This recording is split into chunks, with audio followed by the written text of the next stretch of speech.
Olá, degustar a vida, hoje arte sequencial. Estamos com Pedro Marcelino, especialista em arte sequencial. Já voltamos.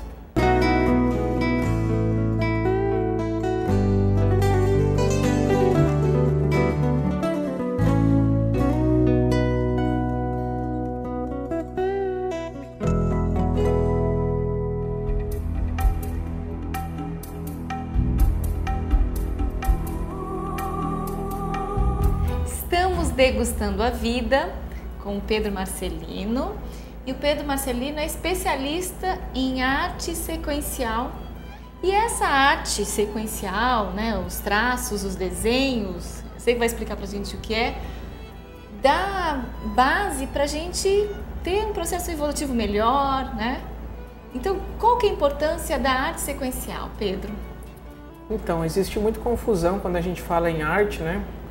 Porque geralmente as pessoas confundem o produto, a obra de arte, com o fazer artístico. Okay. Então esse trabalho da arte sequencial, que a grosso modo seria a arte sequencial gráfica, os quadrinhos, e a arte sequencial audiovisual, o cinema, ele trabalha muito esse trabalho evolutivo com o fazer da arte sequencial, com a prática, e esse como fim.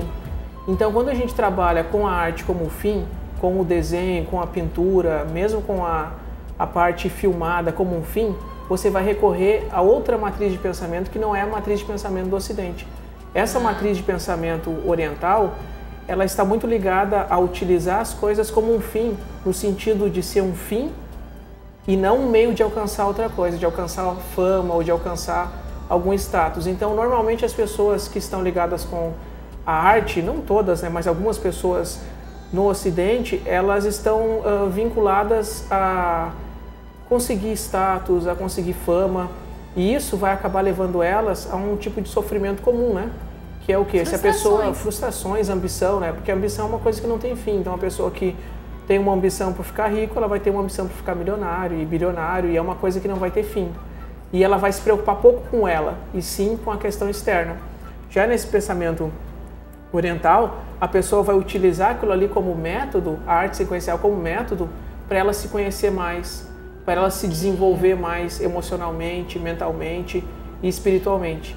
Então seria você pegar essa ferramenta que são os quadrinhos, que são o cinema, e incorporar aquele pensamento que a gente teve na época áurea do pensamento japonês, pensamento chinês, aonde você tinha a literatura, a poesia, você tinha diversas artes, como a arte da dança, a arte do desenho, a serviço do desenvolvimento espiritual do homem. Então não é uma coisa totalmente inédita, e sim um aprimoramento, vamos dizer, não sei se aprimoramento, mas uma síntese com o pensamento ocidental, que é alguma coisa de você produzir coisas externas. Então a gente pega As pessoas têm um nível, como você disse assim, querem ver o final, é isso, quer ver o produto, mas esse não é o objetivo. Claro que vai ter um material pronto, do qual a gente pode avaliar, desfrutar, degustar, admirar, mas você disse que o ato de fazer isso... é o fim, é o mais importante. Que é o mais importante. Exatamente. Porque vamos pegar o exemplo da arte sequencial gráfica, dos quadrinhos. O que você tem? Uma série de desenhos. Tá? Então você tem que pensar em um de cada vez. Ela vai ser composta de imagens. Quando você está criando essa imagem, você vai ter o quê? Essa imagem ela vai ser um registro da maneira como você está pensando e sentindo. Se você utilizar aquilo como uma maneira de se equilibrar pela escolha do tema que você está trabalhando, pela escolha do tipo de técnica, você pode ter uma técnica que você faz rapidamente. Você pode ter uma técnica que você vai demorar dias para fazer. E cada uma dessas coisas vai trabalhar com um aspecto consciencial, psicológico diferente. Então essa escolha da produção e essa ênfase na produção vai gerar, consequentemente, um produto muito bom. Então você vai ter uma obra no final excelente, que nem a gente viu já em muitos casos de pessoas que se focam mais no processo. Porém, você vai ter um ganho dobrado. Eu acho que é degustar, tirando a minha, mas é degustar o processo, exatamente, vivenciar essa arte, aqueles desenhos orientais, como você disse, isso, né? Que lindos traços, mas tem algo a mais para ver, né? Sim, porque as pessoas estão concentradas no aprimoramento, né? Então você vê um exemplo comum de temática. A gente vai ter no sumie, na pintura japonesa, que é como sumie, é chamada, né? Eles vão ter a escolha de certas temáticas.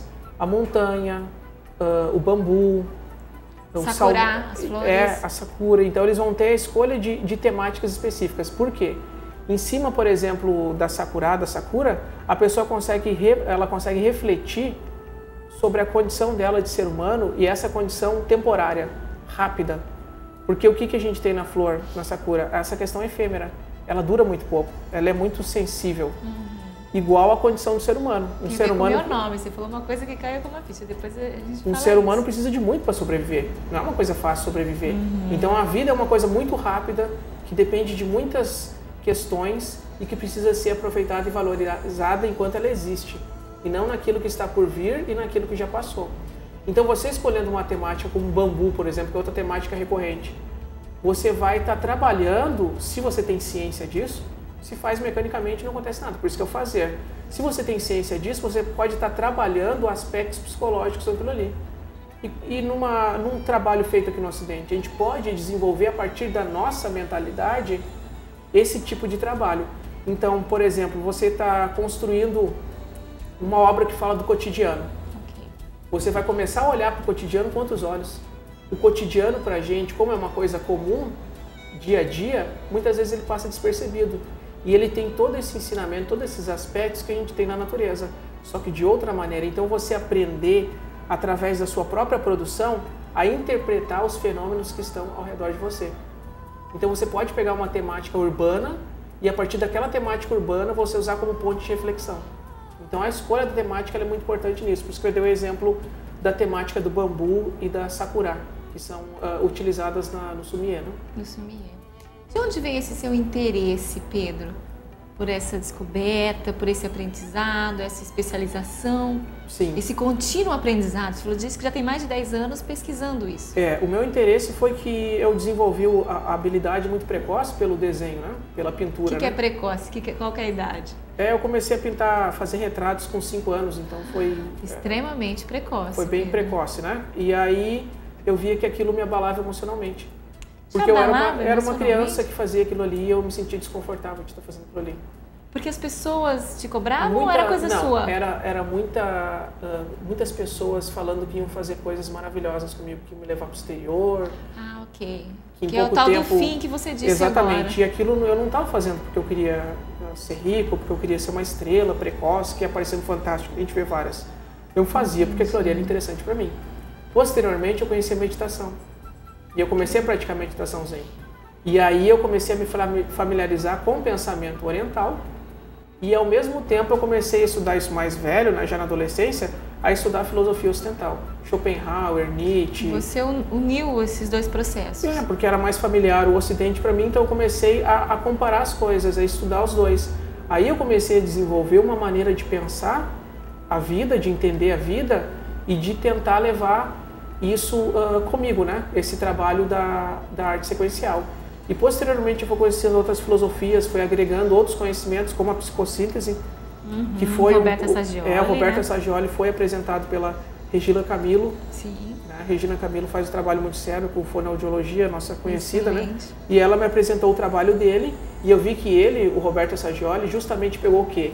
No desenvolvimento terapêutico dele, que é aplicado também ao contexto pedagógico, ele une essas duas matrizes, o pensamento ocidental e o pensamento oriental. Então, a partir dessa caminhada, eu comecei a tentar unir. E hoje eu aplico isso no contexto de aula e no meu desenvolvimento pessoal, nos meus trabalhos, nas minhas obras, né? Então, eu tanto ensino isso quanto aplico em mim, né? Eu acho que você pega, para fechar esse bloco, os dois extremos do mundo e faz com que as pessoas se tornem melhores. Sim. Isso, Pedro, é excelente. Nós precisamos de intervalo e logo em seguida vamos ver as dificuldades que as pessoas têm para entrarem nesse caminho ou as dificuldades que elas se deparam.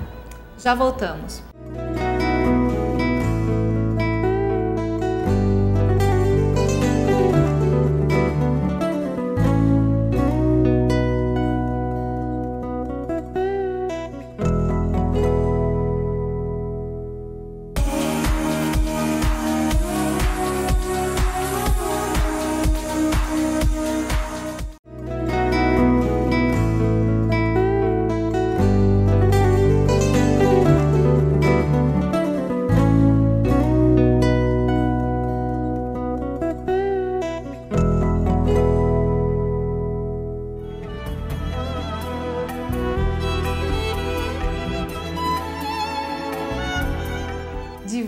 volta degustando a vida com Pedro Marcelino, arte sequencial evolutiva. Um tema desconhecido por muitas pessoas. Não são só quadrinhos, né? Não, a arte sequencial, a base dela é o desenho, né? A pintura, o desenho ou a fotografia mesmo. E a gente tem a aplicação dela gráfica nos quadrinhos, que é a sequência, né?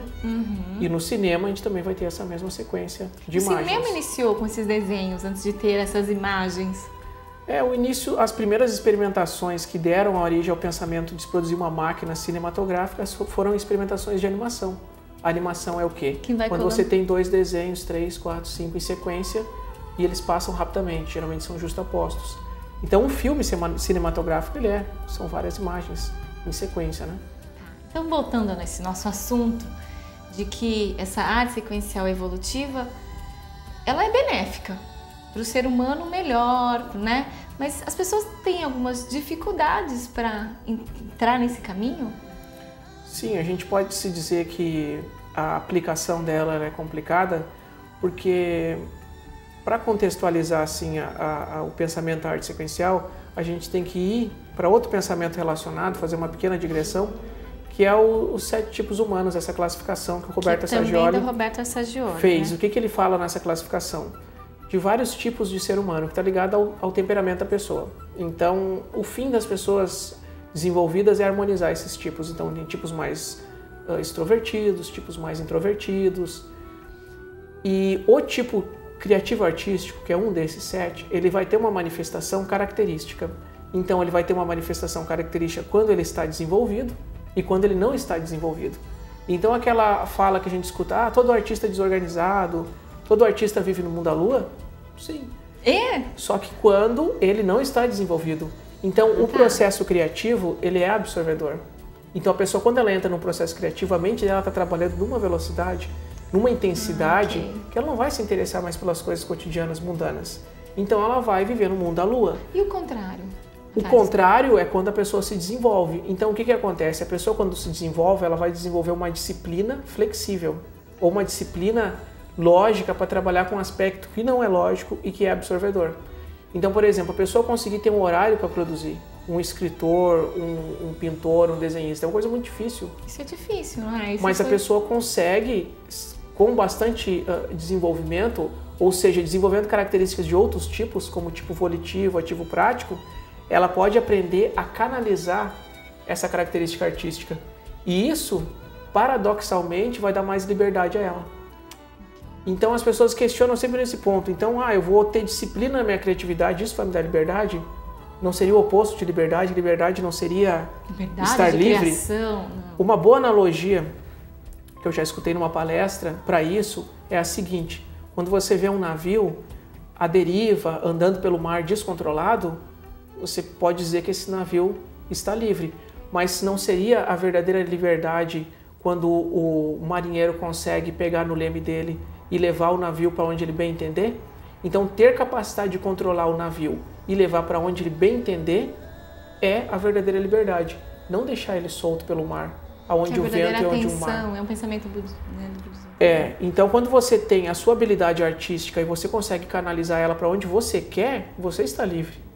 Quando você é preso, é escravo da sua... E manipulado por todos os sentidos externos. Qualquer coisa que acontece externamente, você é uma vítima daquilo ali, você vai atrás daquele pensamento, você não está livre. Você é um escravo. Se a ideia vem para você a qualquer hora do dia, você esquece da vida 2, 3 dias, mas o mundo continua. Então, as dificuldades estão relacionadas às dificuldades do tipo criativo artístico, que é um dos tipos que se manifesta naqueles que já têm e buscam porque já têm, e naqueles que não têm e querem desenvolver. Então, uma pessoa muito prática, por exemplo, o ativo prático, pode querer desenvolver a sensibilidade e a percepção, que são características do criativo artístico. Habilidade, a sensibilidade, a percepção, a criatividade. Ela entrando em contato com esse universo, o que vai ser comum quando ela desenvolver? Ela ter essas características do aspecto não desenvolvido, desorganização, viver no mundo da lua, esquecendo o tempo. Isso é natural e faz parte disso começar a desenvolver outros aspectos em paralelo para conseguir dar conta de conduzir. Essa é a melhor palavra, conduzir, não controlar ou reprimir essas qualidades, essas virtudes. Então tem muitas coisas que a gente vê. A busca desenfreada pela fama, ela é uma coisa muito comum nos artistas. Então eu dizia assim... É uma fama pela expressão, por ser aceito, por ser reconhecido, porque tem exatamente, muitas o coisas, né? dentro das quais ele quer que o outro alcance. Tem isso? Uma época eu me questionei, eu expresso, eu desenho porque eu gosto ou porque eu quero que alguém bata palma, que eu quero que alguém me aplaude? Então eu estou atrás de aplauso ou eu estou atrás disso como fim?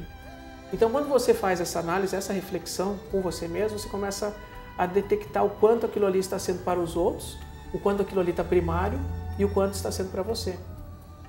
Bom, ruim, grandiosa ou não grandiosa são coisas relativas. A obra do Monet, relativo, né? A obra do Monet, do pintor Monet francês, quando ela saiu, ela foi ridicularizada, todo mundo ria. Então ela foi considerada uma obra ruim. Hoje ela é um marco na história. Mesma coisa Van Gogh, a mesma coisa muitos artistas. Os artistas japoneses, quando chegaram no Ocidente, eles não tinham a perspectiva tridimensional, linear que nem a gente tinha.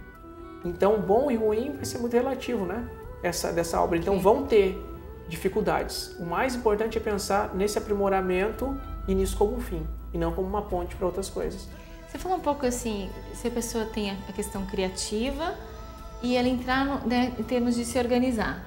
E quem não o tem, é capaz, é possível? Com certeza, né, Pedro? Sim, sim, sim. É isso que você disse, é um possível. atributo, é uma habilidade que é possível ser desenvolvida para as pessoas. E eu acho tão interessante quanto para aqueles que já têm desenvolvido, para aqueles que não têm desenvolvido isso. Por exemplo, eu sou uma pessoa que, como eu desenvolvi durante um bom tempo essa coisa da sensibilidade da arte, eu me atraio muito pelas questões de lógica, de razão. Pelas coisas práticas da vida. Pelas coisas práticas, e vejo que existe uma beleza, uma estética nisso. Essa qualidade que algumas pessoas de tipos diferentes têm que eu não tenho. Okay. Então eu vou atrás disso. Que você não tem não, você o tem, né? Considerando os 7 tipos humanos, sim, você só precisa alinhá-los e equilibrá-los. Isso, que às vezes não está tão próximo, né? Porque quando a gente se manifesta dentro de um tipo, de um ego, numa profissão, é natural que a gente venha a utilizar mais aquele tipo. Mas o prejudicial é quando isso a gente leva isso para a nossa vida e aquilo ali se transforma num caos, né? Precisamos de um intervalo, mas antes disso, degustar saúde.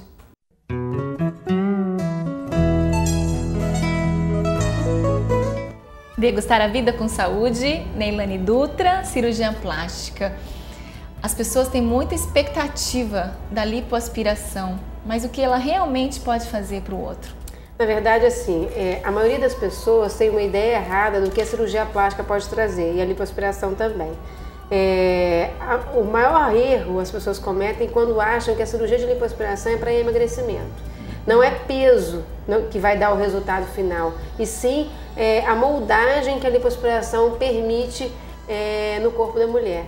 Então, a lipoaspiração, por isso também chamada de lipoescultura, é um esculpimento do corpo feminino ou do masculino. Então, você vai criar formas. É claro que tirando gordura, você até tira um pouco de peso, mas o objetivo final não é esse. O objetivo final de uma lipoaspiração é moldar melhor as formas da pessoa.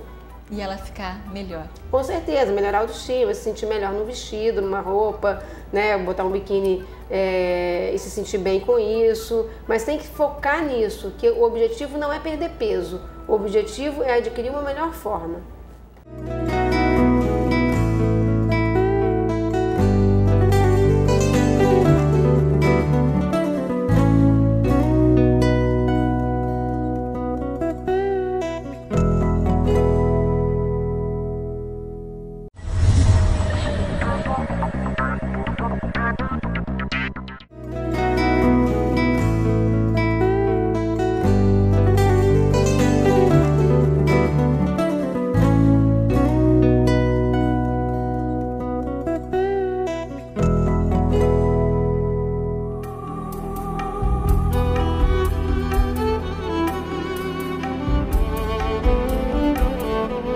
Degustar a vida, nosso último bloco de arte sequencial evolutiva.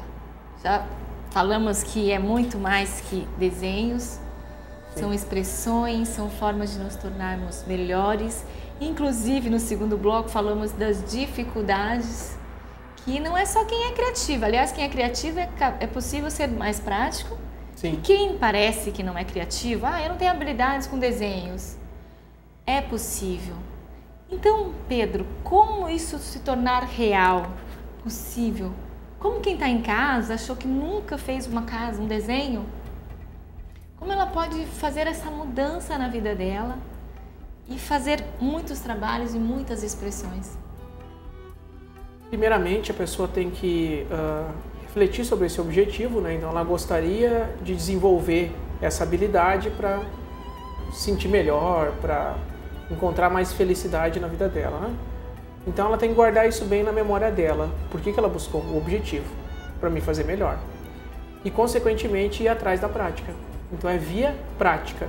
Não é uma coisa filosófica que a gente vai pensar, não é uma questão conceitual que pensando sobre a gente vai resolver. Não, a gente vai ter que praticar e praticar e praticar, dia após dia. E praticar e praticar e praticar. Ok. O desenho é uma coisa que depende muito de prática. Um bom número de desenhos por ano são 365. Um desenho por dia é uma coisa bem rápida, bem fácil.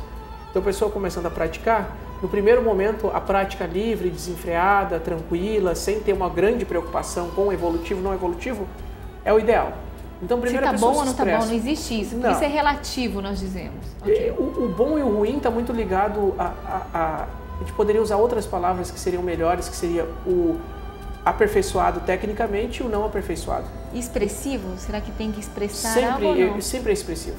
Porque você está sempre naquilo que você produz. Independente de você não quiser, se você escreve um bilhete e você não quer que aquilo seja expressivo, um bom leitor, aquilo é expressivo.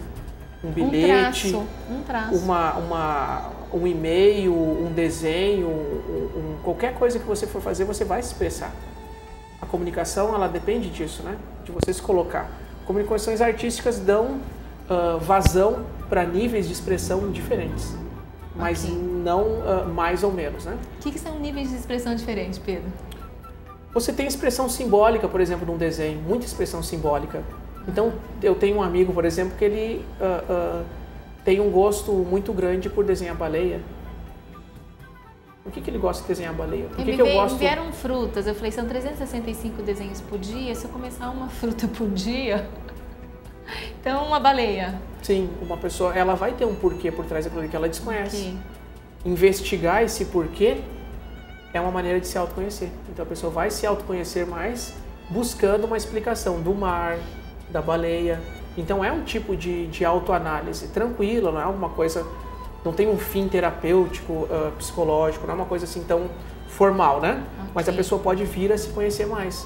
Eu, por exemplo, gosto de criar coisas relacionadas ao ser humano, à natureza, animais. Eu tenho uma atração muito grande pelos felinos. Então isso dão indícios da maneira como a gente pensa. Muitas vezes aquilo que a gente tem atração é aquilo que a gente gostaria de ser. Então, buscar isso. Então, primeiro a expressão. Depois dessa expressão, com o tempo você expressando, adquirindo técnica, fazendo uma aula de desenho, fazendo uma aula de pintura, fazendo uma aula de quadrinhos, você vai começar a escolher aquilo que te faz bem. Então você começa a escolher, não, eu desenhando esse tipo de padrão, esse tipo de imagem, essa pintura, eu não me sinto tão bem aqui, eu me desorganizo, eu me sinto mal, então eu vou escolher fazer isso. Eu me sinto muito bem com a natureza, vou fazer a natureza, não importa se as pessoas vão comprar. Mas pode ser uma repetição? Pode ser uma repetição de um processo? Descobrir novas situações também não seria interessante? Se bem que se eu começar, né, com aquilo que a gente abomina, por isso mais que a complicado. aula é importante aí, Marcela, no início a gente fazer uma aula, ter um professor, porque ele vai nos conduzir pela questão técnica, né?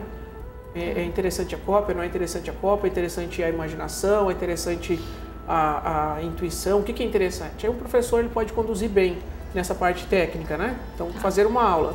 Depois, a pessoa começar a escolher aquilo que deixa ela mais equilibrada. Então, buscar coisas que a pessoa deixa mais equilibrada. Então, ela vai ter que ter um controle sobre aquilo que ela produz. E, por fim, ela conseguir se entender e se equilibrar em toda a expressão. Então, ela vai ter um nível de expressão que, às vezes, ela vai trabalhar com um tema pesado, mas ela sabe por que ela está trazendo isso. No cinema, a gente tem um exemplo bem prático. Tu não vai criar a história com um final feliz somente. Às vezes, você vai trazer uma tragédia, você vai trazer uma violência, você vai trazer um aspecto pesado, mas aquilo está dentro de todo o mecanismo. Então você já conseguiu harmonizar, você já conseguiu se colocar como maestro. que consegue reger todos os instrumentos. Então a diferença toda nisso é esse crescimento gradual, da livre expressão para o controle e escolha até a harmonização. Então uma pessoa harmonizada, ela vai ser externamente igual a uma pessoa não harmonizada. Você não vai ver diferença, ela não vai dizer eu não faço isso, eu não faço aquilo. Você vai ver o quê? O bem-estar, a tranquilidade, a felicidade da pessoa, que é o que ela vive, não é uma coisa para fazer propaganda, né? Ela não está fazendo ali pelos outros, está fazendo por ela. Estudando esses artistas que você disse, que não foram reconhecidos quando fizeram o seu trabalho, foram reconhecidos posteriormente, por exemplo, em termos de vidas pessoais, existem relatos dessa felicidade que eles alcançaram ou não? Tem isso? Tem, você vê esse relato, ele é bem comum, quando as pessoas estão buscando aquele como um fim, né? Então a gente teve um pintor chinês, que agora não estou lembrado do nome dele, que ele produziu uma série de obras sobre animais, sobre tigres, sobre urso, sobre diversos animais. E ele não teve reconhecimento algum. No final da vida dele, o pessoal que trabalhava na Disney viajou para a China e conheceu ele. E ficou horrorizado com a qualidade, como isso não se tornou famoso. E eles viam uma pessoa feliz e tranquila por conseguir produzir aquilo ali. Aquilo era o fim, né? E de fato, no fim da vida dele, é isso mesmo. Ele se tornou uma pessoa conhecida, mas ok, ele conseguia vender a obra dele na comunidade, conseguia sustentar, conseguia ter o dinheiro dele, não teve uma condição paupérrima, né? Sustentabilidade, pelo menos, né? Mas quando as ocidentais, o pessoal da Disney teve contato com ele, eu vi até no site do Andreas Deja, que é um ex-artista da Disney, né? Eles ficaram muito chocados com a qualidade, com a técnica, com o diferencial. Porque a arte sequencial evolutiva tem uma característica, a autenticidade. Você se coloca, você está colocando aquilo que você é, não aquilo que os outros gostariam que você fosse, ou aquilo que você imagina ser. Então você se coloca, e por você ser uma pessoa singular e individual, a sua obra, aquilo que você vai produzir vai ser singular e vai ser individual como consequência dessa busca. Então olha um paradoxo, olha que interessante. Tão bom escutar isso, Pedro. Singular, individual, não existe ninguém exatamente como você, com as suas expressões, com a sua voz, né? Nós somos singulares, individuais, e o desenho, né? A arte sequencial evolutiva, sim, a arte sequencial é uma forma de transmitir isso. Preciso finalizar, que nosso tempo de degustação na arte está terminando, mas antes de finalizar, Pedro, o que seria degustar a vida para você? Aproveitar as coisas que estão acontecendo no momento que elas estão acontecendo, saber colocar as coisas no seu devido momento, né? O tempo, para mim, está muito ligado à degustação, né? Viver o momento presente, aproveitar as coisas quando elas estão acontecendo. Otimizar nesse tempo real. Isso. Estar na realidade, não no passado nem no futuro, né? Conseguir se manter no momento presente, né? Presente de hoje. Um presente, uma degustação na arte sequencial evolutiva. Muito obrigado, Pedro. Obrigado, Marcela, pelo convite. Muito obrigada mesmo, né? Porque é uma grande oportunidade de deixar de viver o passado, de ficar tanto preocupado com o futuro e aproveitar a arte como uma oportunidade de viver no nosso presente. Espero vocês no nosso próximo programa.